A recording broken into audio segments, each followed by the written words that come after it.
صبح شام درود پڑھنا ہے 10 دفعہ، یہ آپ نے یہ صحیح حدیث پاک میں آتا ہے کہ جو کم از کم مجھ پر صبح اور شام آپ نے فرمایا 10 مرتبہ درود بھیجتا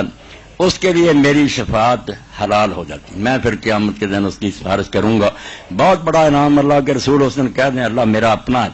تو اس سے بڑھ کر ہمارے حق میں اور کون سی بات ہو سکتی؟ ہاں اچھا مولانا، یہ جو رنگدار صفحے مسجدوں تو ذرا آپ رکے نا، میں تو اس موقع پر یہ شعر ہے اپنے دل کی گہرائی سے پڑھتا رہتا ہوں کہ بندہ اگر اللہ سے کہے میں بروں سے لاکھ برا صحیح مگر ان سے ہے میرا واسطہ، میری لاج رکھنا میرے خدا یہ تیرے حبیب کی بات ہے، صحیح میں جیسا بھی ہوں تیرے نبی کا امتی ہوں۔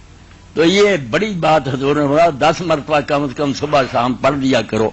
تمہارے لیے شفاعت حلال ہو جائے گی، میں کہنے کے لائق ہوں گا کہ اللہ میرا تھا۔ تو یہ کوتاہی نہ کریں، اس صحیح حدیث پر عمل کریں، صبح بھی 10 مرتبہ، کچھ بھی نہیں اس میں وقت لگ رہا۔ آپ نے ہمارے لیے کتنی محنت کی ہے اور ہمیں اس کا حق ادا کرنے کی اتنا تو کرنا تھی، بالکل پڑھیں جی۔